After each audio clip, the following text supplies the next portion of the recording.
Olá!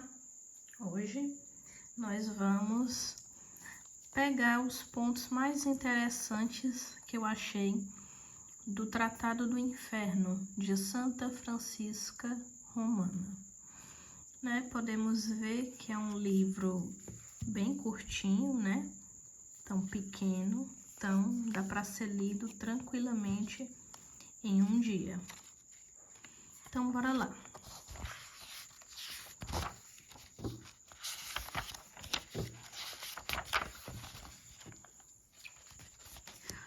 Então, nós temos aqui uma pequena biografia, um resumo da história da vida dessa santa. Então, sabe-se que ela foi viúva, fundadora das Oblatas. E aqui, deixou aparecer desde o berço uma tal aversão a tudo que era contrário à pureza, tanto que não suportava de nenhum homem, até mesmo de seu próprio pai, alguma carícia ou outras liberdades consideradas legítimas pela natureza. Mas ela casou, Então, cadê? Isso daí eu não entendi, Então, na idade de 12 anos, ela queria tanto se encerrar em um claustro para servir no restante da sua vida o único esposo das virgens, Então, mas seus pais, sem consultar suas inclinações, apesar das suas repugnâncias, obrigaram-na a se casar em 1396 com Lourenço Ponziani, jovem nobre de Roma. Então, por que tamanha aversão, ao próprio pai fazer carícias nela, Às vezes um pouco exagero.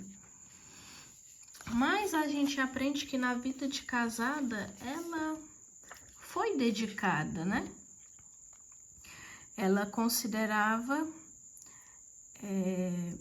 o marido, como seu mestre e como quem para ela ocupava o lugar de Deus na terra.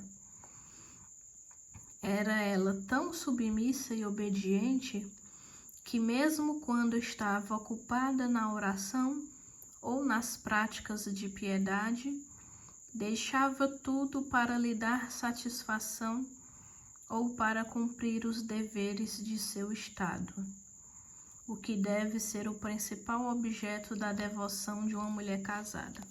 E eu escrevi bem aqui: eu não deixaria a oração por causa de marido, não. Mas, menino, só que tava faltando mesmo, Então, ela era aversa, às carícias de homens, mas acabou se casando e deixava a oração para cuidar do marido, Não sou vocacionada ao matrimônio, até então acho que não, Então essa é uma coisa que eu não entendo, parar a oração para atender marido, Então Deus é em primeiro lugar, Mas fazer o quê, Ela se tornou santa, Então deve ter sua vida, ter um significado, essa dedicação, deve ter tido um propósito, Então deve ter sentido alguma atitude que ela fez. Francisca viu a sua casa pilhada, os seus bens confiscados, o seu marido exilado e suportou tudo com uma constância admirável.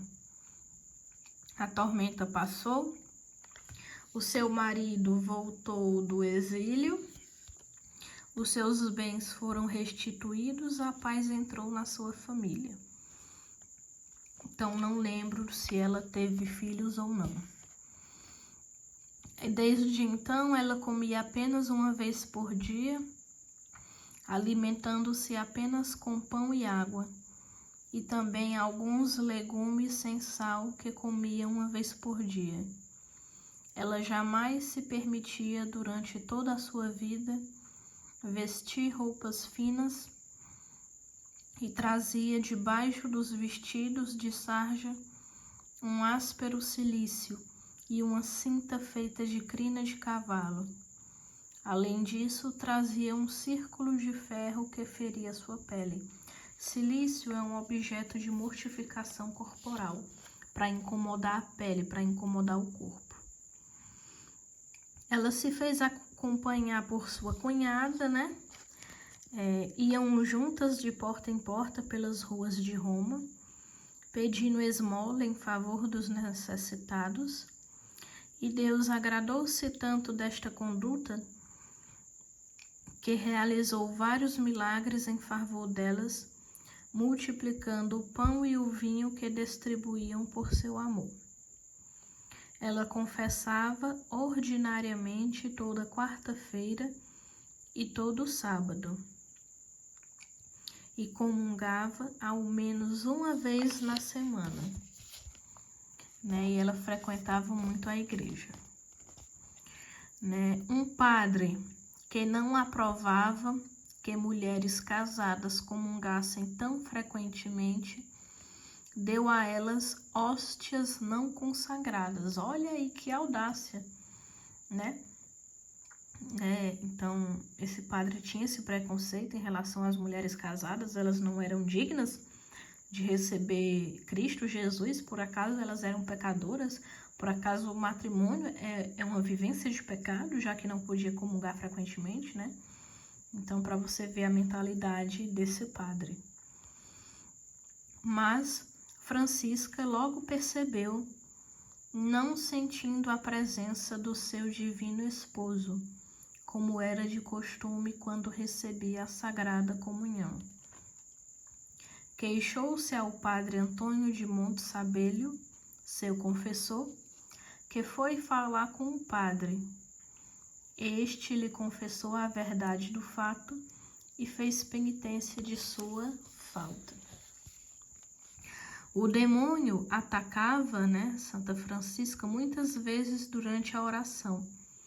Precipitava com o rosto por terra, arrastava pelos cabelos, batia nela e açoitava cruelmente. Então aí me faz lembrar dos casos, né, de São Padre Pio, em que o demônio também fazia isso.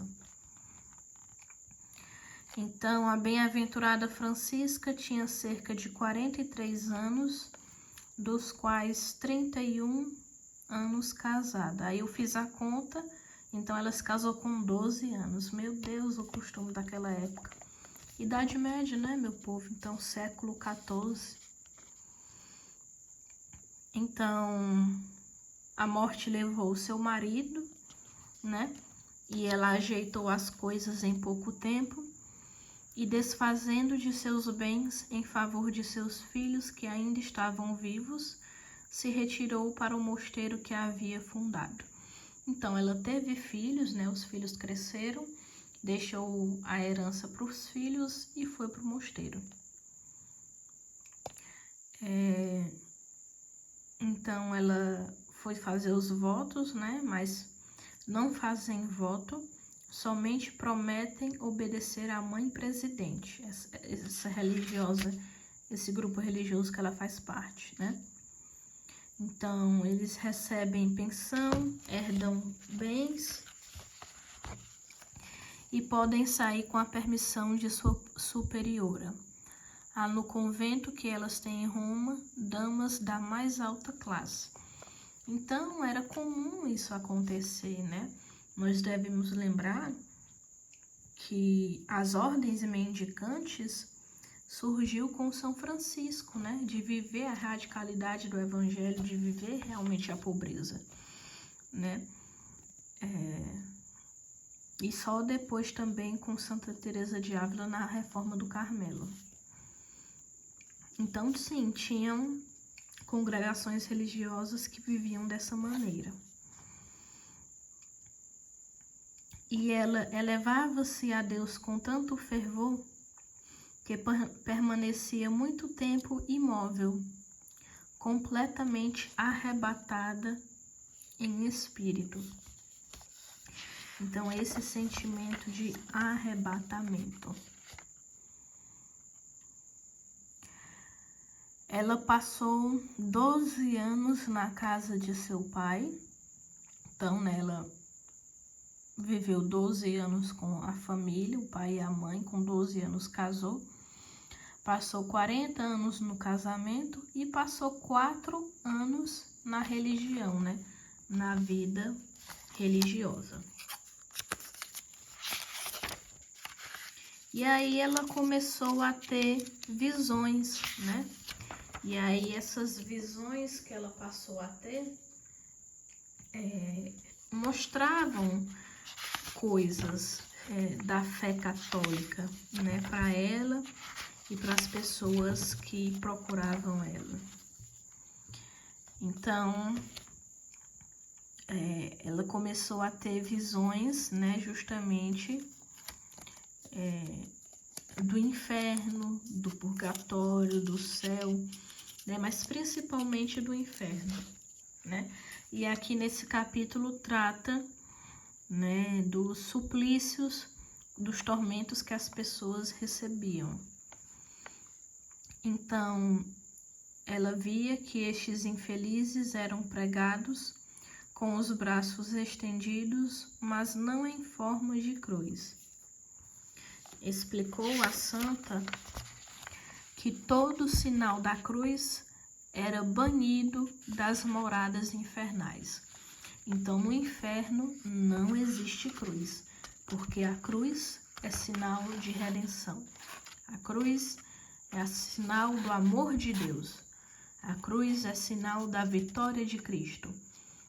E claro que nos poços do inferno não deve, né? Não poderia ter esse símbolo de amor de Deus, né?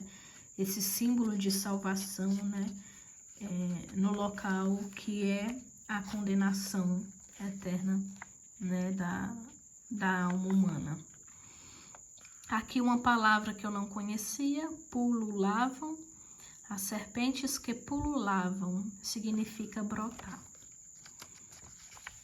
E aqui descreve, né, os tormentos da ira, os tormentos dos avarentos, os tormentos dos invejosos, dos gulosos, dos luxuriosos, né? Então ela descreve detalhadamente cada um desses tormentos. Não é aqui a minha intenção descrever nessas visões do inferno, né? Tem até os tormentos das virgens loucas. Então, sim, né? Você ser virgem não te garante para o céu, né? Então, para você ver onde a gente encontra, né? Aqui ela fala do número dos demônios, das tarefas. E ela diz que abaixo de Lúcifer, abaixo dele, existem 3 príncipes aos quais todos os demônios são submissos, né? O primeiro dos 3 príncipes que governam sobre suas ordens, né? As ordens de Lúcifer, se chama Asmodeus, que era no céu um querubim. Agora é espírito impuro que preside a todos os pecados desonestos. O segundo príncipe se chama Mamon. Era outrora um espírito que pertencia ao coro dos tronos e agora reside aos pecados de ganância que inspiram o amor ao dinheiro. O terceiro se chama Beelzebul.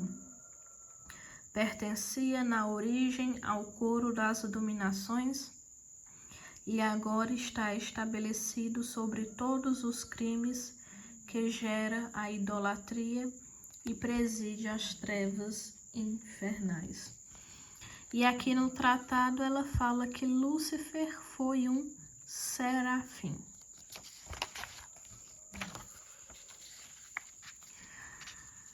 Quando falei que os demônios que estão no ar e na terra não têm chefes, só queria dizer que não têm oficiais subalternos, mas todos os demônios são submissos a Lúcifer. e obedecem aos seus mandos, porque tal é a vontade da justiça divina. Não há um instante do dia e da noite em que estes cruéis inimigos não tentem um tipo de tentação ou outro para cansar aqueles que não conseguem vencer pela astúcia ou pela violência. Então ela descreve um pouco nessa relação de poder, de quem tenta, quem não tenta, os seres humanos na Terra. E ela fala sobre o limbo, né, os limbos. Quando a serva de Deus foi transportada para a entrada do inferno, viu perto um anjo de pé na entrada de outra porta. Era a porta dos limbos, da prisão onde todas as almas justas da terra esperaram por longo tempo a vinda do Libertador. Este lugar, apesar de contíguo ao inferno, não tem nenhuma comunicação com ele. A sua elevação em relação ao inferno é comparável a uma casa em relação às adegas de uma casa vizinha, isto é, que a sua parte mais baixa é superior à parte mais elevada do inferno. Não há neste lugar nem fogo, nem gelo, nem serpente, nem demônios, nem odor empestado, não se ouve nem uivo, nem blasfêmia.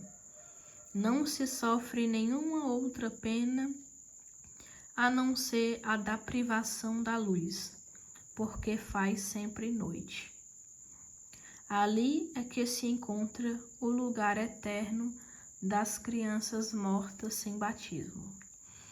E aí, o que é que acontece? Essas crianças vão passar a eternidade lá? Não, claro que não, né? Com a segunda vinda do Cristo, né? Com o fim dos tempos, com a glória de Deus sobre a terra, né? No campo espiritual, essas almas encontram redenção. Então, falando sobre o purgatório, o anjo que conduzia ela diz que 7 anos de sofrimento nessa parte inferior, no purgatório, correspondem a uma pena temporal merecida por um só pecado mortal praticado aqui na Terra. Né? Então, imagina o quanto de pecado mortal que a gente peca diariamente, né? Imagina aí a nossa pena de condenação no purgatório, né? Não queiram ir para o purgatório, meu povo. E, para finalizar, a serva de Deus recebeu nesta visão várias luzes sobre a aplicação dos sufrágios que os vivos oferecem pelos mortos, que merecem muito serem comunicadas.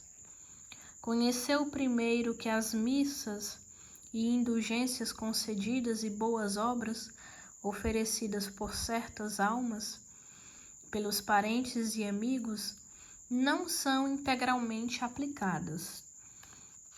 Elas recebem sim a melhor parte, mas o restante é repartido entre todas as almas do purgatório.